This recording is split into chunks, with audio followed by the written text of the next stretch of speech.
Hello दोस्तों, तो आज हम चालू करते हैं यूपी पॉलिटेक्निक के लिए फिजिक्स का हम लोग का लेसन होने वाला है मापन। क्योंकि इससे भी पिछले साल 2 से 3 प्रश्न पूछे गए हैं इस चैप्टर से।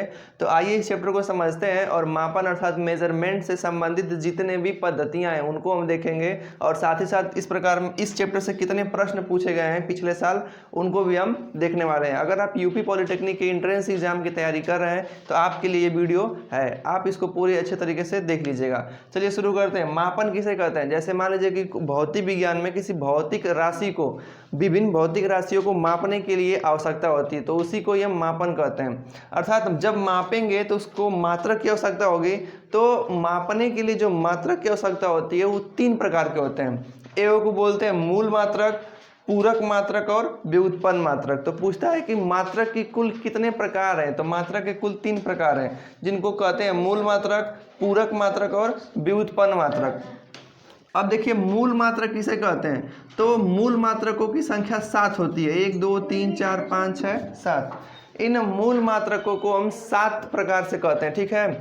अब ये जो मूल मात्रक होते हैं ये पूर्ण रूप से स्वतंत्र होते हैं। क्या होते हैं? स्वतंत्र।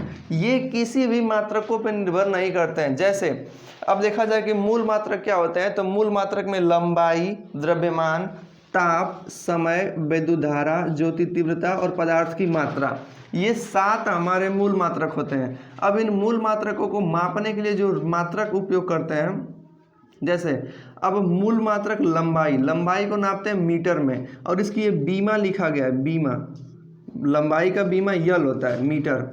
द्रव्यमान को नापते हैं किलोग्राम में, ताप को नापते हैं केल्विन में, और समय को नापते हैं सेकेंड में, विद्युत धारा को मापते हैं एम्पियर में, ज्योति तीव्रता को मापते हैं कैंडेला में, और पदार्थ की मात्रा को नापते हैं मोल में।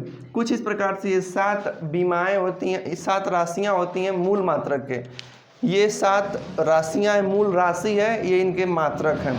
अब जैसे पूछता है कि बीमा पूछ देता है, जैसे लंबाई मीटर का बीमा यल, किलोग्राम का यम, तापमान का बीमा थीटा, समय का बीमा टी, विद्युत धारा का ए होता है, और ज्योति तीव्रता का केडी कहते हैं, ठीक है। और पदार्थ की मात्रा अर्थात यम ओ से दिखाते हैं। तो कुछ इस प्रकार से हमारे ये मूल मात्रक हो गए। अब आइए समझते हैं कि पूरक मात्रक क्या कहलाता है। तो देखिए वे भौतिक राशियाँ जिनकी बीमा नहीं निकाल सकते हैं। जैसे आप देखिए कोण की बीमा आप नहीं निकाल सकते हैं। तो कोण 2 प्रकार के होते हैं, एक समतल कोण और एक ठोस कोण। तो समतल कोण जब रहेगा तो उसको नापते हैं रेडियन में, इसको सी से दिखाते हैं, और ठोस कोण रहेगा तो उसको नापते हैं स्टेरेडियन में, इसको एसडी दिखाते हैं, ठीक है। तो आप याद रखिएगा, यहाँ से इंपॉर्टेंट प्रश्न 2 बन सकते हैं जिनमें पूछ देगा कि समतल कोण के मात्रक क्या है, तो आप बताएंगे रेडियन, और ठोस कोण के मात्रक क्या है तो आप बताएंगे स्टेरेडियन। तो इस प्रकार से हम लोगों ने मूल मात्रक पढ़ लिया, 7 होते हैं, पूरक मात्रक पढ़ लिया, 2 होते हैं। अब आइए व्युत्पन्न मात्रक पढ़ते हैं। व्युत्पन्न मात्रक क्या होता है? तो वे भौतिक राशियां, चाहे व्युत्पन्न राशि पूछे चाहे व्युत्पन्न मात्रक पूछे, तो आपसे व्युत्पन्न राशि पहले पूछेगा। तो व्युत्पन्न राशि पूछेगा तो कहिएगा कि वे, जैसे ये क्या होते हैं ना, ये मूल मात्रक पर निर्भर होते हैं। जैसे मान लीजिए व्युत्पन्न मात्रक को कहते हैं हम वे मूल राशि मात्रक जो किसे बने हो, मूल मात्रकों से बने हो। जैसे अगर आपसे कह देगा चाल कैसी राशि है, तो कहेंगे कि चाल व्युत्पन्न राशि है। क्यों? क्योंकि हम जानते हैं चाल बराबर सूत्र क्या होता है, दूरी बटा में समय होता है।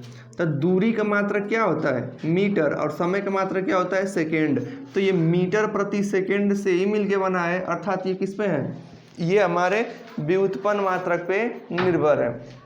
जैसे आप यहाँ देखिए क्षेत्रफल, तो क्षेत्रफल हमारी कैसी राशि है, तो कहेंगे व्युत्पन्न राशि है। अब क्षेत्रफल का मात्रक क्या होता है, तो देखिए क्षेत्रफल किससे मिलकर बना है, मीटर गुणे मीटर से, अर्थात मीटर स्क्वायर। तो ये मीटर स्क्वायर हमारा क्या हो जाएगा, व्युत्पन्न मात्रक।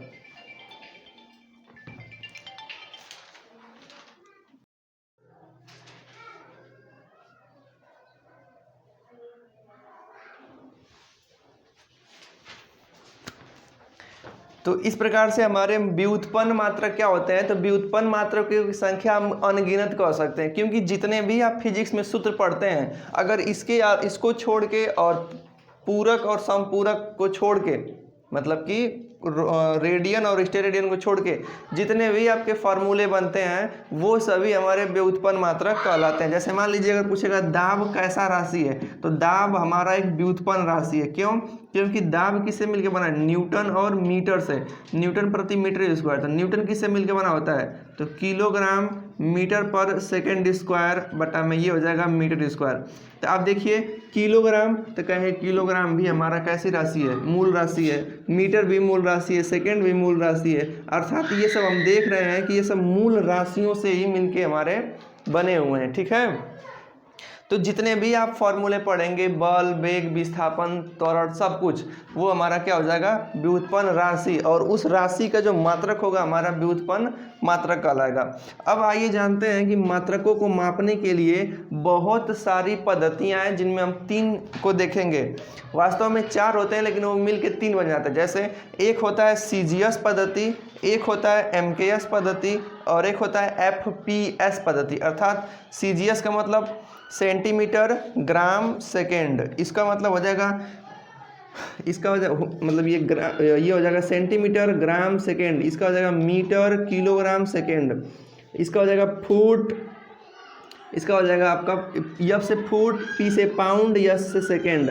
और ये एसआई पद्धति है। एसआई पद्धति को एमकेएस पद्धति को हम क्या कहते हैं? एसआई पद्धति। ठीक है, अर्थात कोई भी राशि है उसको अगर बड़ा में नापना है और छोटा में नापना है तो कुछ इस प्रकार से आपकी पद्धतियाँ चलती हैं। तो पूछता है कि कुल कितनी पद्धतियाँ हैं, तो आप बताएंगे कि पद्धतियों की संख्या कितनी होती है? 4 होती हैं। सीजीएस पद्धति, एमकेएस पद्धति और एफपीएस पद्धति और एसआई पद्धति। चलिए अब आगे देखते हैं। अब देखिए हम जानेंगे कि लंबाई के संदर्भ में कुल कितने मात्रक होते हैं। जैसे कुछ छोटा मात्रक होगा, कुछ बड़ा मात्रक होगा, कुछ सबसे बड़ा मात्रक होगा। जैसे देखिए अगर पूछेगा कि लंबाई का सबसे छोटा मात्रक ना, तो एंगस्ट्राम होता है। क्या होता है? एंगस्ट्राम। तो कहेगा कि एंगस्ट्राम को ए पर इसे 0 से दिखाते हैं। तो एक एंगस्ट्राम में 10 पर -10 मीटर होता है। कहेगा एक नैनोमीटर में कितना मीटर? तो 10 पर -9 मीटर होगा। एक माइक्रान, देखिए इसको यू बना के ऐसे दोनों से निकाल देंगे, इसको म्यू कहते हैं। तो ये हमारा माइक्रान का चिन्ह होता है। तो एक माइक्रान बराबर 10 पर -6 मीटर होता है। एक मिलीमीटर में होता है 10 पर -3 मीटर। एक सेंटीमीटर में होता है 10 पर -2 मीटर। अब ये देखिए ये दूरी का मात्रक है। एक होता है पारसेक, सबसे बड़ा मात्रक है। और ये होता है प्रकाश वर्ष। प्रकाश वर्ष का मतलब एक वर्ष में प्रकाश जितना दूरी तय करता है उसी को ये कहते हैं प्रकाश वर्ष। प्रकाश वर्ष का प्रयोग हम लोग ब्रह्मांड में, मतलब कि ब्रह्मांड के जो पिंड होते हैं उनके बीच की दूरी निकालने के लिए तय करते हैं। तो देखिए एक प्रकाश वर्ष में 9.46 गुणे 10 पर 15 घात मीटर होता है। इसको आप याद रखिएगा, डायरेक्ट पूछ देता है कि एक प्रकाश वर्ष में कितना मीटर। तो एक प्रकाश वर्ष में 9.46 गुणे 10 पर 15 घात मीटर होता है। फिर एक होता है एक मोल में कितने संख्या होते हैं। एक मोल अर्थात मोल को ही हम कहते हैं जो संख्या होता है 6.023 गुणे 10 पर 23 घात परमाणु। परमाणु का मतलब अगर कोई कहेगा कि एक मोल आलू लेके आइए, तो एक मोल आलू का मतलब हो जाएगा इतना संख्या 6.023 गुणे 10 पर 23 घात, अर्थात ये बड़ा मात्रक है। ठीक है, पूछेगा ना कि एवोगाद्रो संख्या किसे कहते हैं, तो एवोगाद्रो संख्या में इसको कहते हैं 6.023 गुणे 10 पर 23 घात को हम क्या कहते हैं? एवोगाद्रो संख्या, क्योंकि ये एवोगाद्रो नाम के वैज्ञानिक ने इसको दिया था। ये तो जितने भी रहे हमारे सब अगर मीटर में लगा देंगे तो लंबाई के मात्रक हो जाएंगे। अगर द्रव्यमान में पूछेगा तो यहाँ पे ग्राम लगा देंगे। जैसे कहेगा कि 1 ग्राम में कितना किलोग्राम, तो हम जानते हैं कि 10 पर -3 घात किलोग्राम। 1 कुंटल में कितना केजी, तो 10 पे 2 घात अर्थात 100 केजी। 1 मीट्रिक टन में कितना केजी, तो 1000 केजी। अब देखिए कुछ इस प्रकार से आपके पूरे मात्रक हो गए। आप चाहते एक बार स्क्रीनशॉट ले सकते हैं।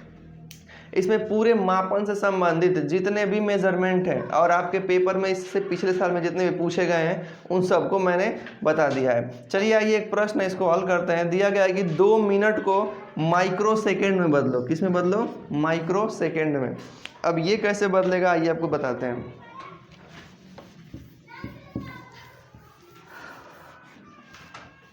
अब माइक्रो का मतलब क्या होता है 10 पर 6 घात। तो देखिए अब यहाँ पे देखिए माइक्रोन यहाँ पे है ना, यहाँ पे, तो हम जानते हैं कि 1 माइक्रोन या माइक्रोमीटर बराबर, अब माइक्रो सेकेंड है तो सेकेंड जोड़ देंगे, 1 माइक्रो सेकेंड बराबर 10 पर -6 सेकेंड हो जाएगा।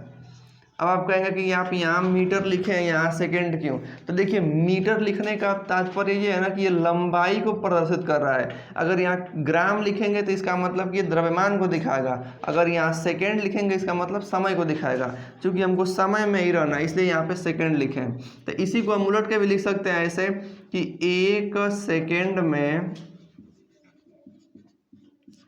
10 पर 6 माइक्रोन होता है, माइक्रोन सेकेंड, ठीक है, क्योंकि ये बड़ा है तो बड़ा है तो बड़ा के ही बराबर होगा।